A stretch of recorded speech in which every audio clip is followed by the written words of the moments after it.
我吉那天雪下得很大，他说要退婚。我一边摸着祖母送来的金藕莲花簪，一边问道：你是？来人愣在了原地，丫鬟如月硬着头皮凑过来低声道：小姐，您的脸盲症又犯了，这是您的未婚夫严少将军。哦，那你跟他说没事，让他退下吧，我又不止他一个未婚夫。大家好，欢迎收看达达听书。我话音刚落，满堂寂静，我那身为一品诰命夫人向来端庄有礼的娘瞪了我一眼，起身给了严少将军一个耳光，然后命人将他赶了出去。然后我就被禁足了，我多委屈，这又不是我的错。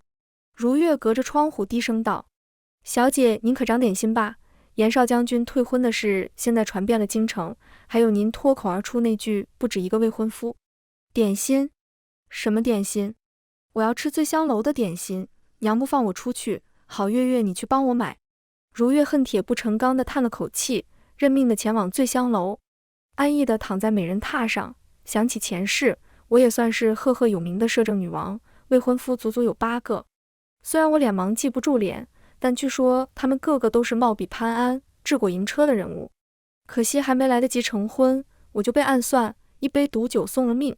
自从前世意外身故，投胎成了沈家嫡女，我分外珍惜如今无忧无虑的生活。整天除了吃就是玩，因而整个京城都知道沈首府嫡女沈清武美则美矣，却是个只知道贪图享乐的草包美人。首府大人大约也是这么想的，早早便为我和年少有为的严少将军订了婚。严大人夫妇欢天喜地，可惜严少将军对我怕是不满意。眼看着我的吉礼将近，不久便要成婚，严少将军竟偷偷跑到边境，打退了虎视眈眈的蛮族，立下奇功。据说严少将军还就下了一个流落他乡的柔弱孤女，将她安置在府中。如月前几日跟我讲到此事，还格外愤懑。经此一役，严少将军成了陛下眼前的红人。天要下雨儿要退婚，严大人拦也拦不住，于是便有了今日退婚这一幕。说起来，这一事唯一不好的地方，便是对女子的规训未免太多。男子3妻4妾，却要求女子从一而终，正好跟我前世的世界反过来。想到这里，我忽然觉得不能这么轻易放过这位前未婚夫严少将军，毕竟他特意选在吉里这日上门退婚，图的恐怕就是让我在整个京城丢脸。如月说，退婚这种事对女子名声损害极大，而且经历过退婚的女子再想结一门好亲事会很难，若是其他久居深闺的女子，羞恼之下自尽都有可能。努力回想了一下这些年，我好像也没干什么伤天害理的事，不知这位严少将军为何这般讨厌我。窗户吱呀一声，我被打断了思路，一个身形高大的少年正试图从窗户里挤进来。我看着他头顶熟悉的玉冠，问道：林小雨，你干嘛呢？我年方15的表哥林少宇并不理会我，自己哼哧了半天，发现确实爬不进来之后，终于放弃。你被退婚的事在京城都传遍了，母亲让我来安慰你。姑姑哪是让你这么安慰姑娘的，我这傻表哥。我叹了口气，本来打算劝他回去，忽然福至心灵道：不如你帮我办个事。林小雨一听，立刻挺直了身子，拍了拍胸脯应下。我便写了张纸条递过去，又细细吩咐他何时交给何人。第二天一早，我便让如月上街打听打听昨夜可有什么新鲜事。不多时，便见如月脸都憋红了，小跑进院子。噗哈哈哈哈！如月笑得像只打鸣的公鸡，趴倒在桌。小姐猜昨晚发生了什么？快说快说！我两眼放光，兴奋不已。严少将军被人撞破，与那南风馆的龟公有首尾。您知道撞破这件事的人是谁吗？就是严少将军救回来的那位燕姑娘。那燕姑娘据说自从被安置在严家后，就很少见到严少将军。昨日却不知从何处听说了严少将军在城南的洗漱客栈，于是燕姑娘偷偷溜出府，寻到客栈，想趁机见严少将军一面。谁料推开房门，便见到严少将军和那龟公。这燕姑娘一声尖叫石破天惊，引得隔壁的、楼下的、客栈里、客栈外的人纷纷赶来。据说众目睽睽之下，两人正颠鸾倒凤，不知天地为何物。那龟公的赤色鸳鸯里衣还挂在严少将军的腰上，估计是这2天严少将军太丢人，我娘终于开口放我出门。我立刻吩咐如月去请颜陆军到茶楼喝茶。颜陆军乃是金玉阁老板，京城的头号美男子，又精通琴棋书画。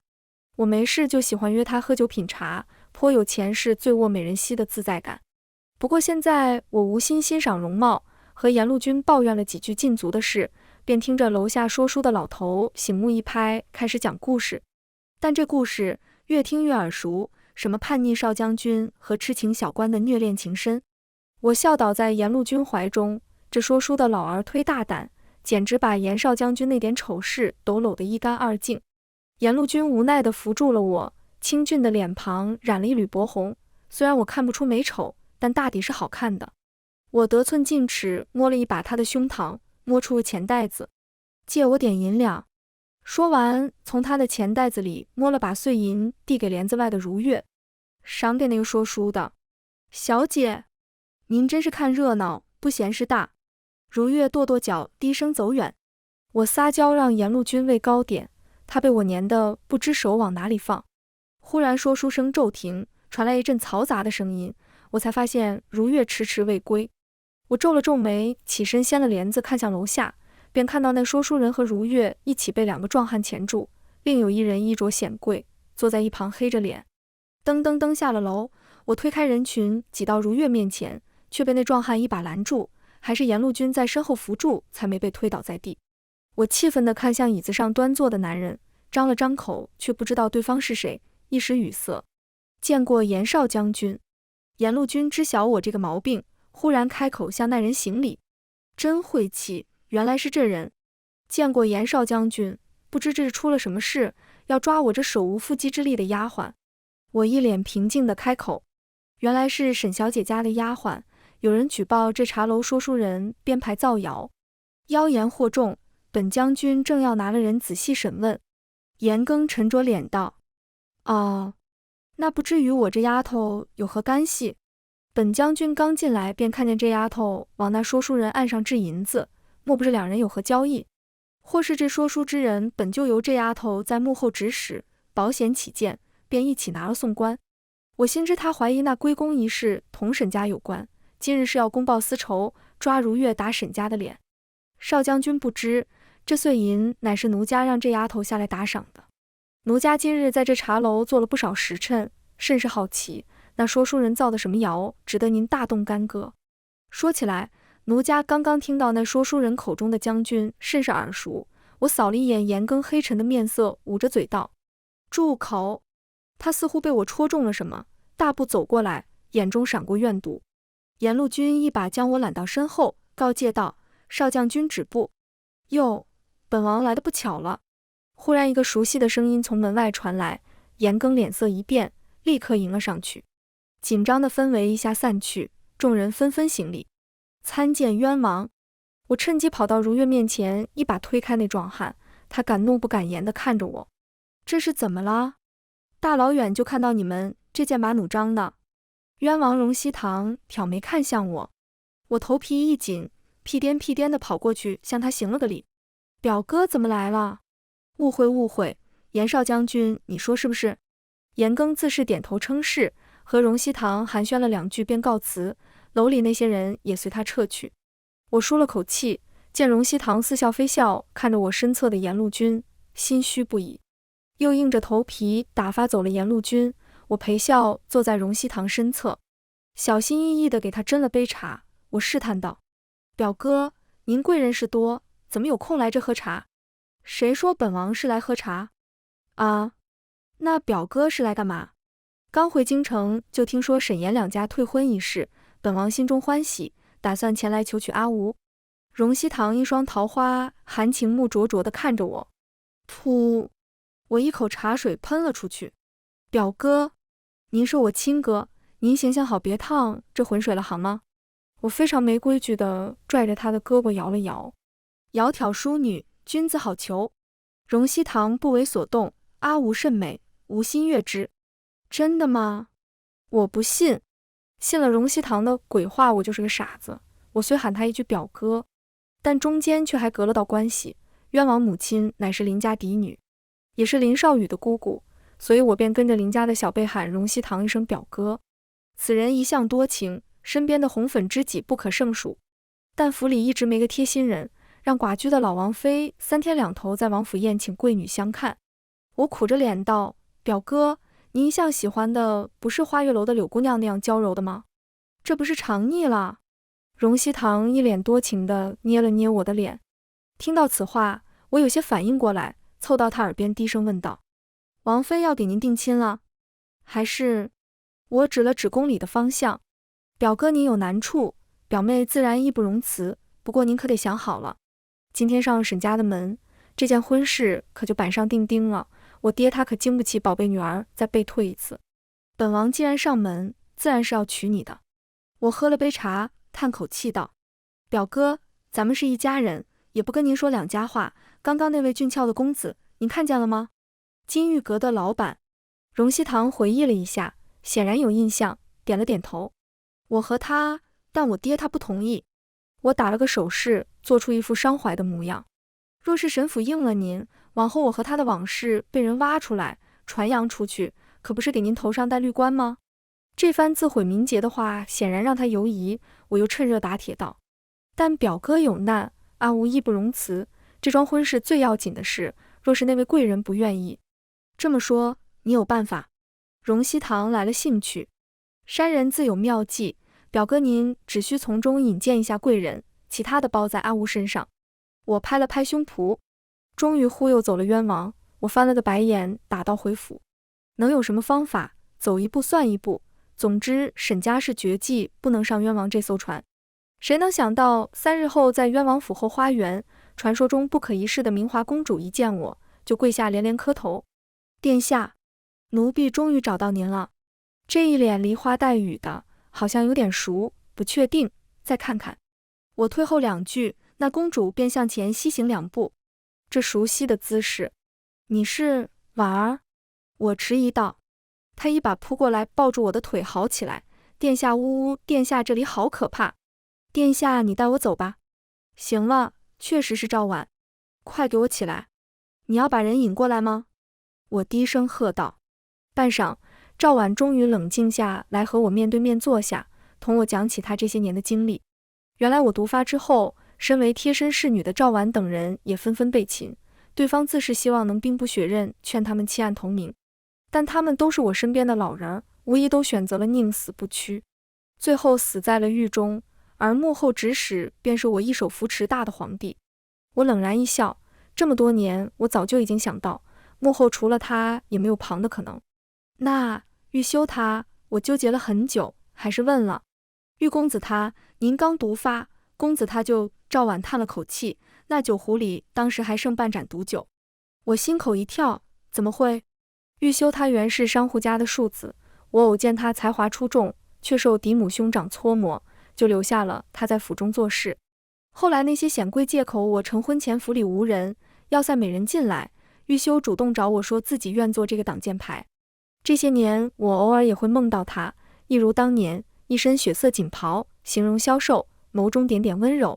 他跪在我的面前，深情如许：殿下，奴愿做您的妾，情深不悔。我一直都知道玉修爱我，所以才让他爬上我的榻。但是在刚刚赵婉说到上辈子玉修的自尽之前，我从没停止过怀疑他是内奸，或者在我死后选择投奔皇帝。想来终究是我狭隘了，希望他投胎之后能够遇到对他深情不移、一心一意的妻主。赵婉看了看我的神色，继续道：然后我一睁眼就成了这什么劳什子公主，我还没学会走路，就被死老头子送到郊外的安堂10几年。殿下您知道我这10几年怎么过来的吗？呜。而且这里好奇怪，皇帝居然是男的，男的怎么能做皇帝？这不是乱套了吗？赵婉喝口水补充道：幸好我遇到了金姐，她现在在那什么锦衣卫，找了个道士忽悠老头子，说我是什么神女化身，终于让我回宫了。听到这里，我一脸惊讶。你是说金陵？是啊，金姐还说她这些年在京城没少找人，除了殿下您和玉公子没找到，什么林侍卫啊、萧大人他们都找到了。不过这个世界女子太难出门，要等我组织宴席，大家到时候才能见一面。感情我们这是组团没喝孟婆汤就投胎了。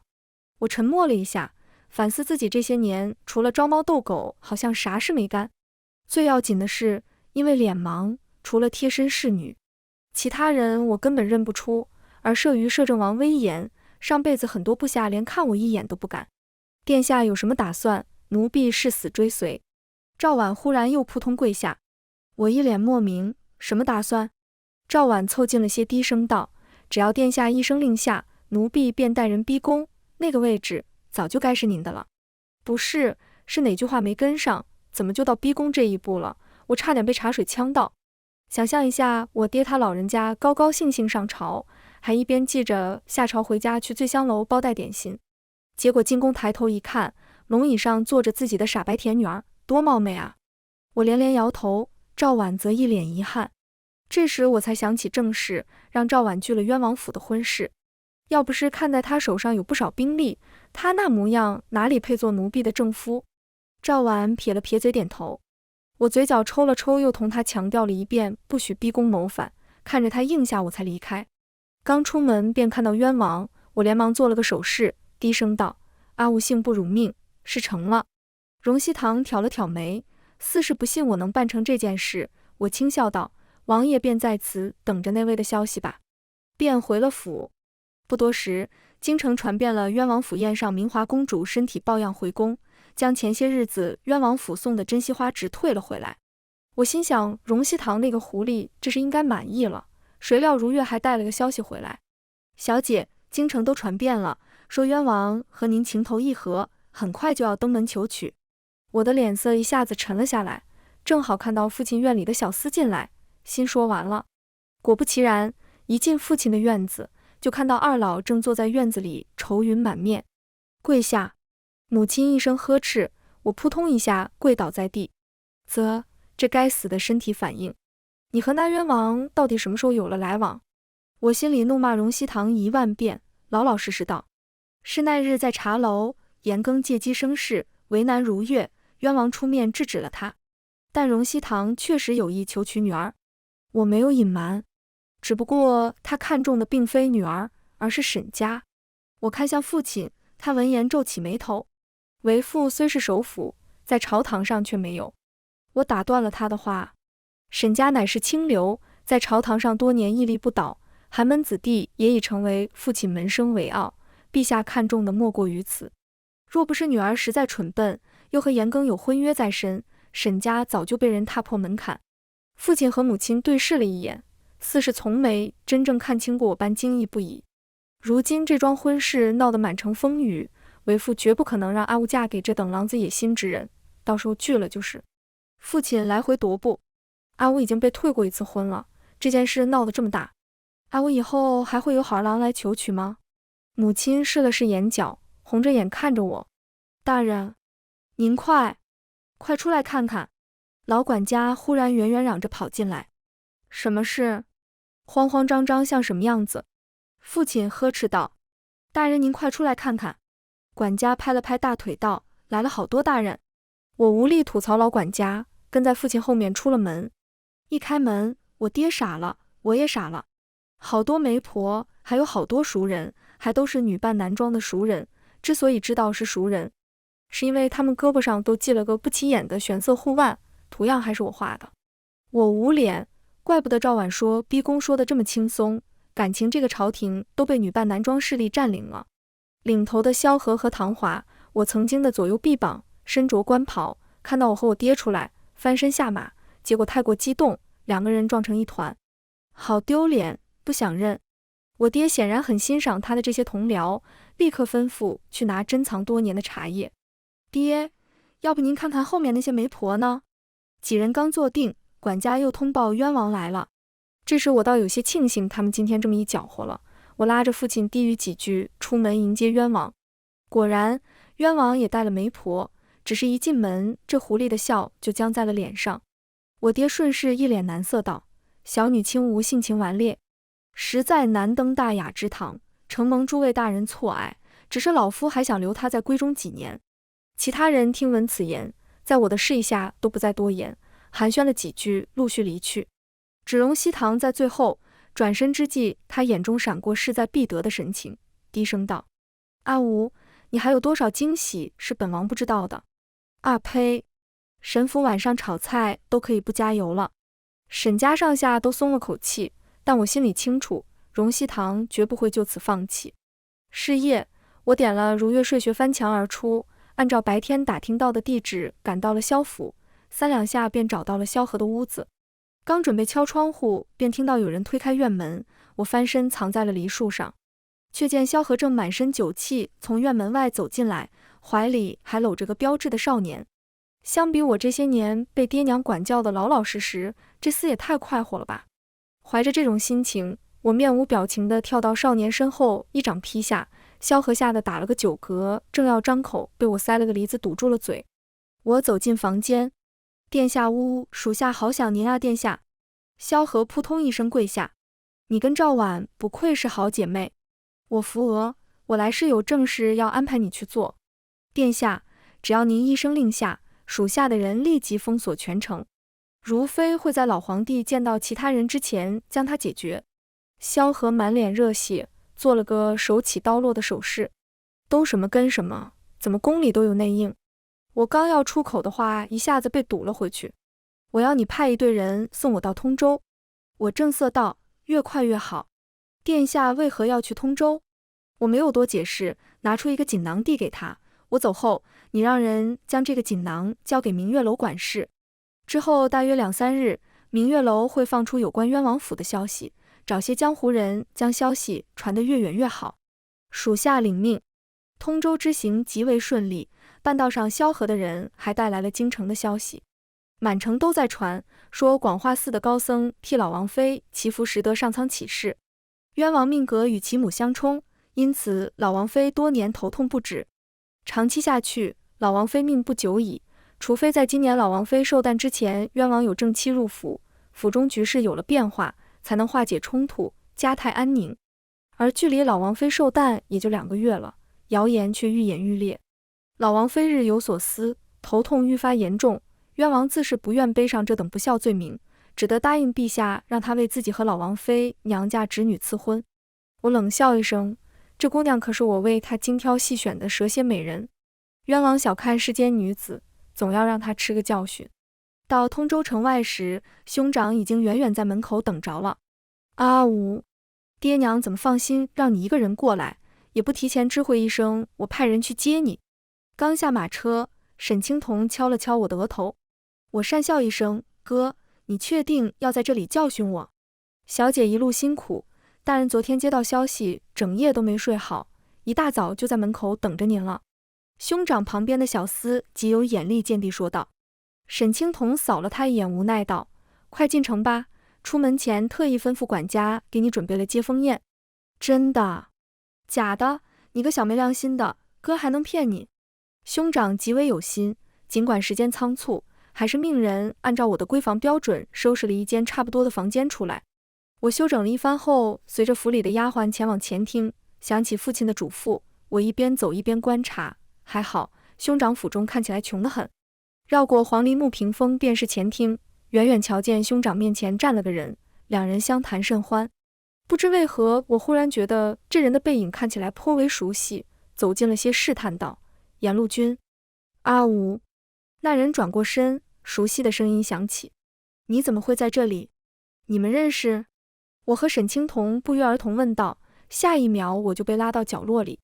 沈清武，你这是又惹了什么风流债？怪不得爹娘同意让你来通州呢，原来是避风头来了，人家一看就是良家公子。哥，你胡说什么呢？我无语道，不是你招惹的风流债吗？你前脚进城，后脚人家就追来了。兄长恨铁不成钢道，哎，你别血口喷人。颜路君咳了一声打断了我们，他语带笑意道，打扰沈大人了，某与阿吴确实相识，不过来此却是有笔生意要和大人商谈。兄长顺势留下了颜路君，我百无聊赖地看着他俩商谈，听得我昏昏入睡，只知道说的是什么跟雕生意。报！一个衙役跌跌撞撞地闯了进来。我正要感叹兄长府里的人怎么跟家里的如出一辙，却见那衙役满脸惊慌道，大人，方才有人报官，李家村有10几个人身上都出现了红斑，跟前日暴毙的那几具尸体生前的症状一模一样。什么？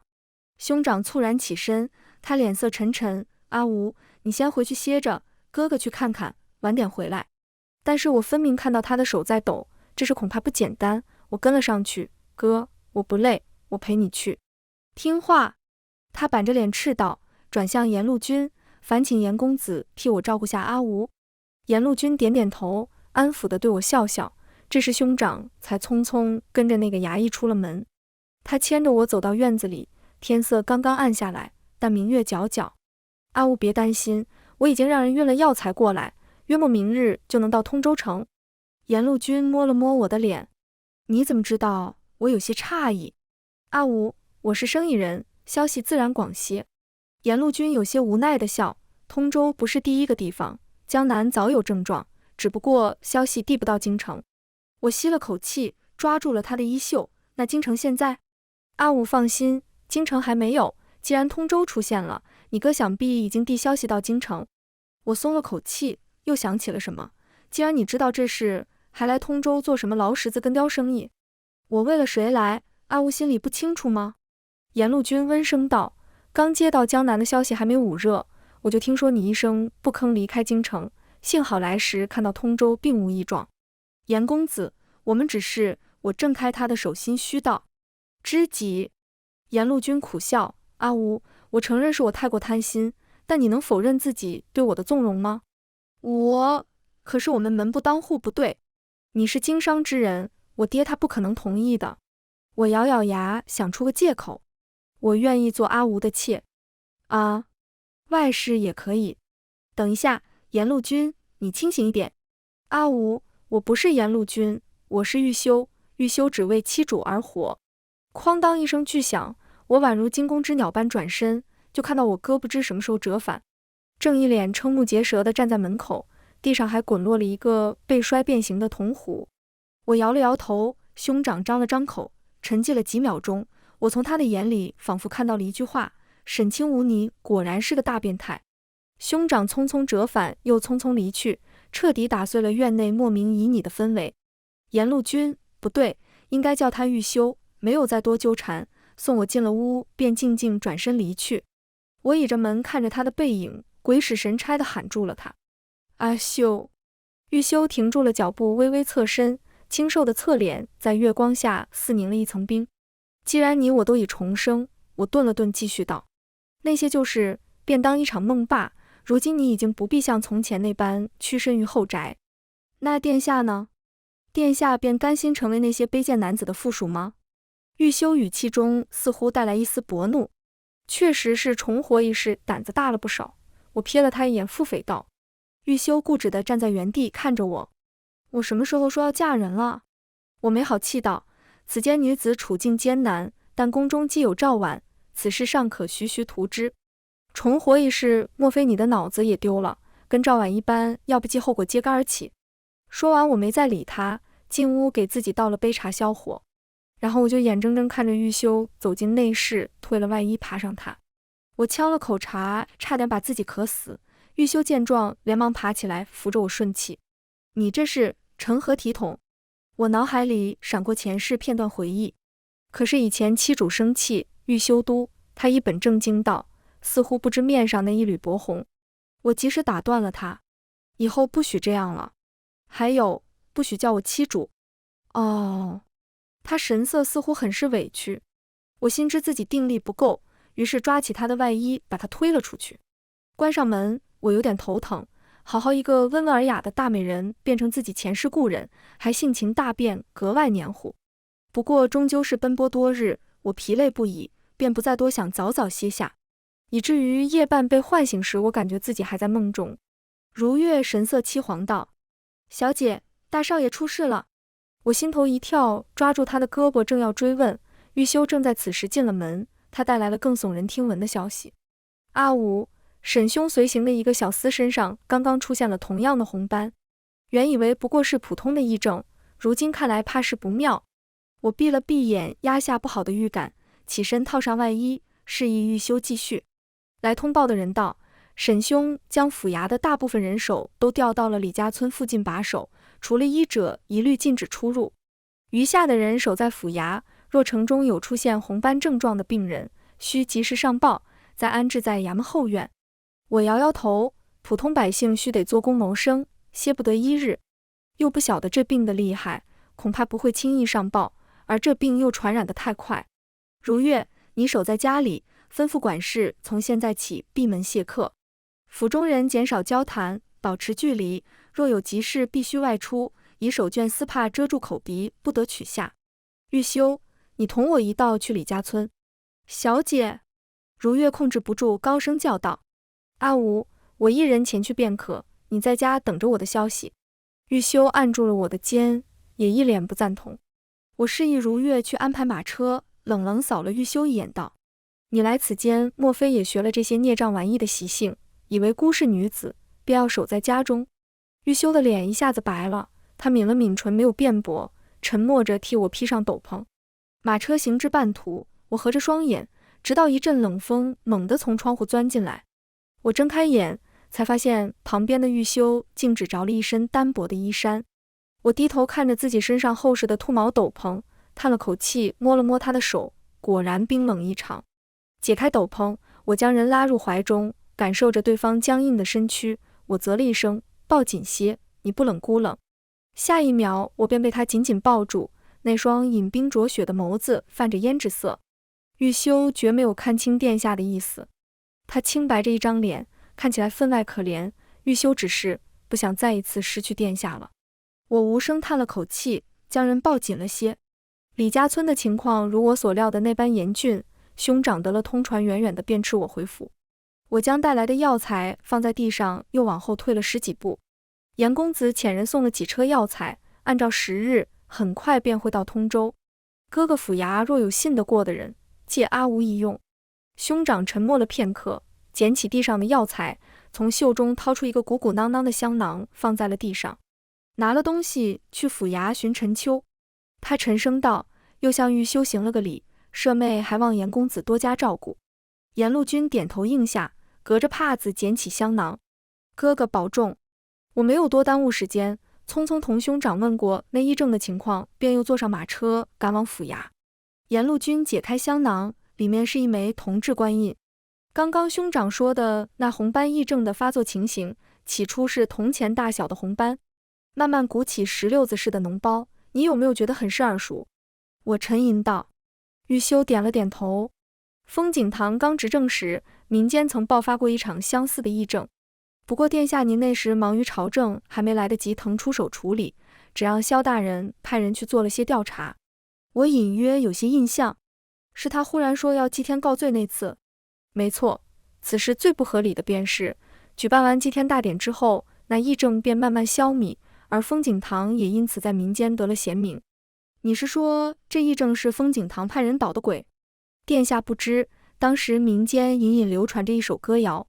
玉修思索了一下，继续道：洪流盈盈，魍魉蛇行，谢谢萌生，登彼长生。挑挑公子，王道避魂，昭昭天命，从我者众。我拧着眉念了几遍，这听起来像邪教在趁机吸纳教众，这倒不稀奇。没错，当时萧大人确实查到了这洪流教，当时虽不成气候，却也小具规模。蹊跷的是，祭天之后，这洪流教一夜之间消失得干干净净。如今这癔症若真是与皇帝有关，想来我身死之后，他不仅没守住位子，连命也丢了。我打了个哈欠，我到底扶持了个什么玩意？玉修扶我靠在他的胸膛，温声道：这怎么怪殿下您？分明是风景堂德不配位，恩将仇报。让人留意各地的消息，若有与洪流教相似。我困意上涌，说着说着便没了声音，只感觉自己落入了一个暖烘烘的怀抱。陈秋确实如兄长所言，很是得用。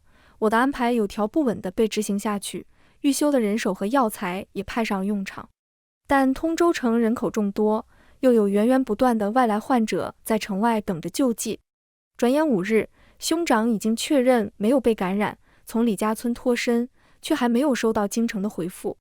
我站在城墙上和兄长并肩而立，玉修抱了件大氅替我披上。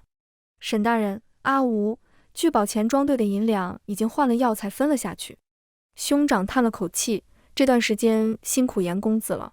等事了，我会奏明朝廷，必不会让公子白白花费银两。他含着笑应下。我扫了一眼玉修眼下的青黑，摸了摸鼻子，甚是心虚，咳了一声转移话题道：京城还是没有消息吗？兄长点了点头，面色沉沉，就连父亲的信件也断了。我往前走了2步，低头看着遍地的患者，他们无一不是面黄肌瘦，无论男女老少都衣不蔽体，露出可怖的患处，想来是因为伤口疼痛难忍。恰在这时，角落里传来一阵嘈杂，我望了过去，一个精瘦矮小的老者正在抢夺旁边的女童手中的嬷嬷。那女童看起来也不过10岁，瘦骨嶙峋，还抱着个更年幼的女婴，哪里抢得过对方，反而被对方推倒在地，只得含着泪抱住怀中的女婴。听着那女婴猫儿般的哭声，我抓着栏杆的手情不自禁地捏紧。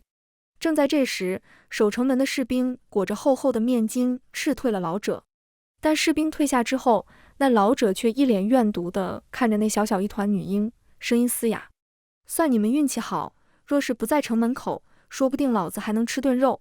女童抱紧了妹妹，缩进人群里，不敢抬头。我心头一跳，看向兄长，兄长没有回应，招手唤来守城士兵，扬声道：警醒些，吩咐下去，若有不安分的，次日不得再领药喝粥。说完，他便匆匆离开。我看着兄长的背影，低声道：就连婉儿他们的消息也不曾传来，再等下去，城外还有江南，又会死多少人呢？无论殿下要做什么，我都会帮您。玉修握住了我冰凉的双手，但显然兄长是不会同意的。于是我趁着夜色和玉修一道骑马离开通州，返回京城。这一路我才发现，短短几日，外面积成炼狱。来通州时，我一路见过不少行乞之人，但全然不似现在，官道上挤满了红瘤癔症患者。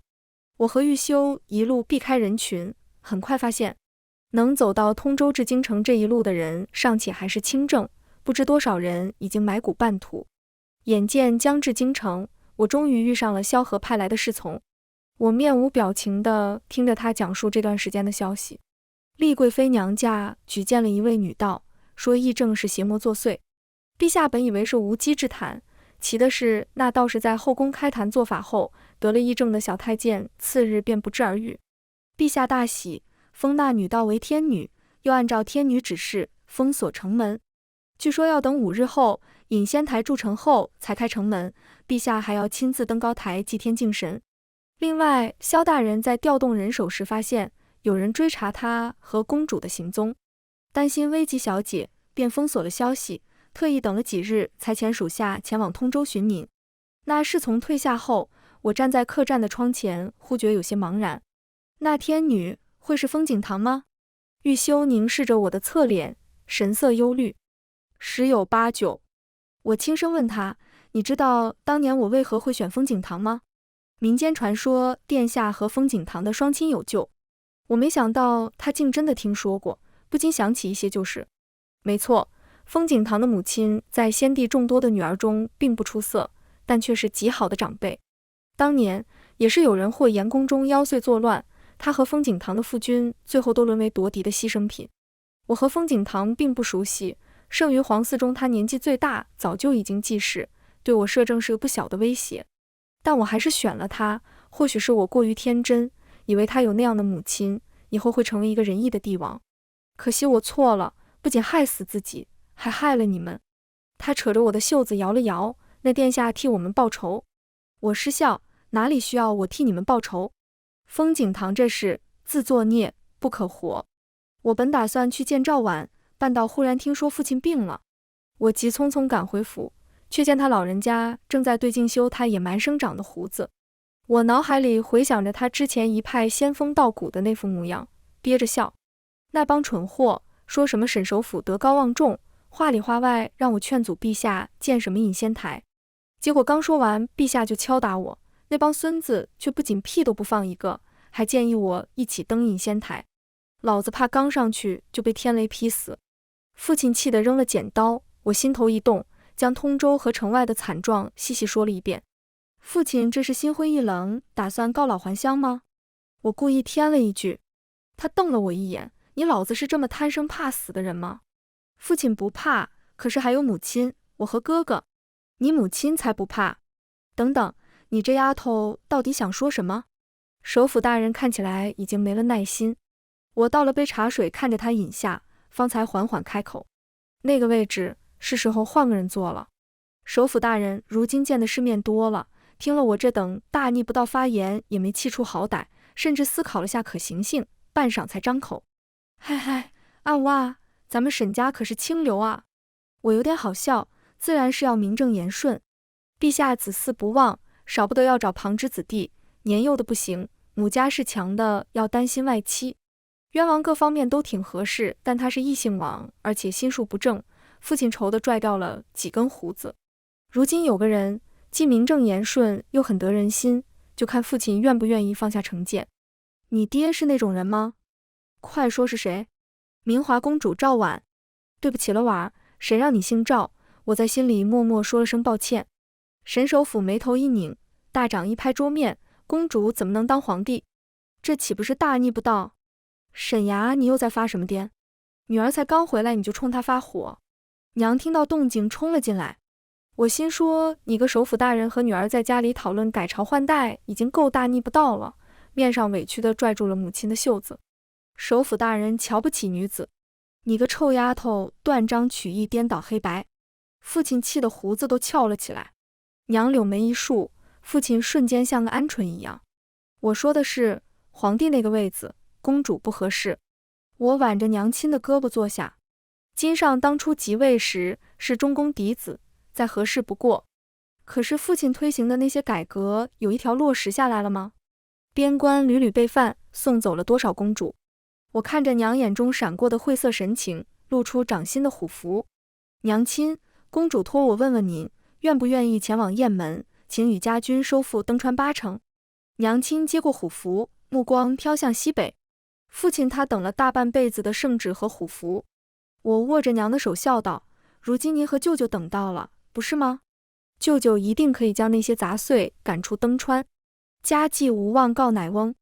娘赞许地摸了摸我的头，脸上露出的笑容是我从未见过的。你真要去？父亲慌了神，要去拽娘的袖子。你不能一个人去，为夫陪你一起去。娘轻而易举地挣脱。沈衙，你忘了当年你状元游街被我一枪挑下马的事了？给我留在京城好好照顾女儿，阿吴少了一根汗毛，下半辈子你就一个人过吧。沈首府老脸一红，我忍着笑意继续火上浇油。爹您放心，要是公主败了，女儿就改姓宇，就算什么斩首什么灭族，绝不会连累您和沈家，反正家里还有哥哥传宗接代。你个臭丫头，你一开始打的就是哄你娘的主意吧？他瞪了我一眼，你从哪里知道你外祖家的事？递了一杯热茶给父亲，我才开口道，我翻了您的书房，翻到了您和舅舅的信。什么时候？你舅舅那些信我不是早就烧了？他皱眉，8岁的时候翻的。我有点心虚，随即又理直气壮起来。那时候您骗我说娘爱您爱得要死，甚至为了嫁给您和外祖父决裂，我不信，就去翻了书房。沈首府神色悻悻，为父会抽时间拜见一下明华公主。这位殿下如今在民间风评确实不错，但我还是会以皇储的规格去要求她，绝不会因为是女子便放松半点。我难得正色，起身向父亲行了个大礼，如此，阿武代婉谢过首府大人。沈首府一脸不自在地摸了摸鼻子，哼了一声，将我赶了出去。我将身边的人手分留了一半保护父亲，另一半护着母亲前往雁门。只给赵婉递了消息，便安心在府里休养生息，不曾再给他提供任何建议了。赵婉没有等父亲前去拜访，而是主动登了沈家的门。我在院子里晒太阳，晒到昏昏欲睡时，父亲书房的门终于打开了。赵婉满头大汗，一脸幽怨地走了出来。我越过赵婉，看向他身后的父亲。沈首府精神奕奕，看起来还能为朝廷卖命50年，我放心了。殿下好狠的心。赵婉不知何时坐在我旁边，悠悠开口。我挑眉，你从前不是最爱升官，整天要和萧何争个高下。他叹了口气，我怕我做不好，而且以前天塌下来有殿下顶着。我不是让玉修去帮你了吗？我失笑，以后天塌下来就是你替我们顶着了。赵婉一脸一言难尽，我现在看到玉修腿就发软，宫里养的狗都挨过他的骂。我本来有些不信，忽然想起前世摄政王府的下人们似乎也都很怕他。眼见到了赵婉回宫的时辰，我将他送到门外，替他理了理鬓角。不要妄自菲薄，做个好皇帝。好，殿下。还叫我殿下？阿武。他的笑容终于轻松了些。我目送着他单薄的脊背逐渐挺直，走进回宫的轿辇。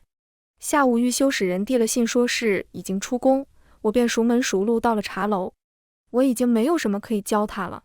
御修替我斟了杯茶方，开口道：婉儿既然得了你的认可，我也可以放心了。阿武莫要再拿我取笑。他脸上一缕薄红蔓延到耳根。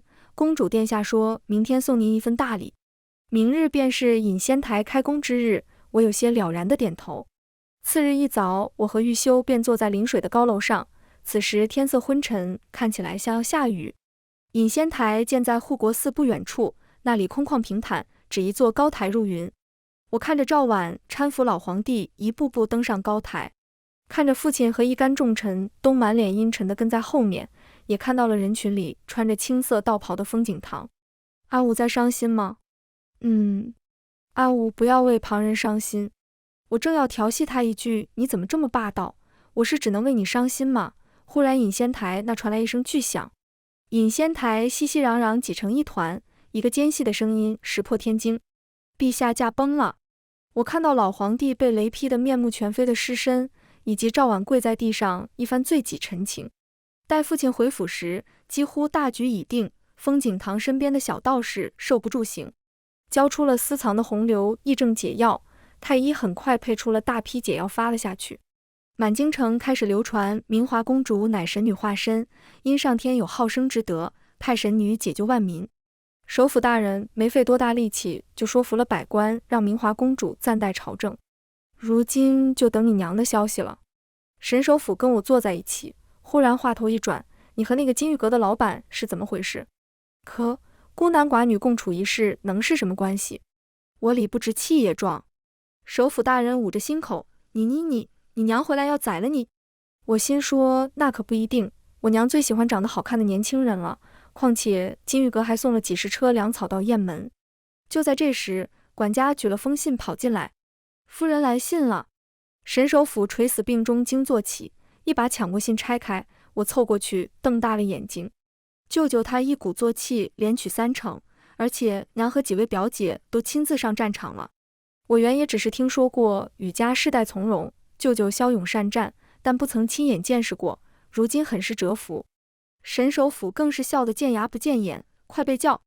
本官要进宫。风景堂被判了斩立决，行刑前1日，我带了酒菜去天牢看他。你一定很后悔当初选了我吧？他替自己斟了杯酒，一饮而尽。是啊，我点点头，毕竟费了那么多心血，结果养大了个只会咬自己人的废物。风景堂恼羞成怒，你以为照完以后就不会变吗？只有你这个蠢货才不知道，权力只有握在手里的权力是不会变的。也许吧，不过到时候我应该没有再重生的机会了，反正眼不见心不烦。说完，我起身伸了个懒腰，慢慢的往外走，直到即将转弯时，才听到身后一阵嘈杂。风景堂扑在门上，姑姑，对不起。我顿了顿，没有回头。雁门捷报频传，明华公主赵婉知人善任，贤得盛名，在沈首辅和一干重臣推举下，顺理成章的在1个月后登基称帝，年号清和。中秋过后，新帝便颁发一条条圣旨，大力兴办女学，科举分男女科目，又从朝臣家眷中提拔女官。起初此举受到不少阻力，后来其中一位林大人当街跟同僚高呼女子在朝堂无用，被打了胜仗回来的沈夫人，也就是我娘撞见，一枪挂在了墙上。林大人的夫人也是个奇人，不仅不让人把林大人放下来，还取了把椅子坐在旁边，细数林大人的不堪之事，拿妻子做的文章诗词在外面卖弄。很多正式处理方法也是妻子提的主意，林大人却整天在外面贬低妻家。林夫人当场写了一封休书，逼林大人签了字才放人下来。此事传到宫里，皇帝派人核实了之后，直接让这位夫人顶了前夫的差。林大人是赔了夫人，又丢了官。清和2年春，玉修进了户部之后，大显身手，深得沈首府的喜爱。用他的话说，就是国库从建国来就没有这么富裕过。于是我和玉修的婚事终于提上了议程。成婚这天，整个京城几乎都来凑这个热闹，将四处挤得水泄不通，并非因为沈首府面子大，也不是因为皇帝主婚，而是因为嫁人的是玉修，娶妻的是我。哎，怎么没人娶我？我正在给父亲奉茶，忽然听到旁边林小雨一声叹息，手抖了下，幸好被玉修一把扶住。小美人恨嫁了，我娶你啊！这是赵婉的声音。我娘说皇帝都是花心大萝卜，林小雨被他娘堵住了嘴。我唇角情不自禁上扬望向玉修，他的目光也恰好落在我身上。外面天光正好，我和玉修相视一笑。全文完，达达听书感谢您的观看，每天上新精彩小说，喜欢就订阅吧。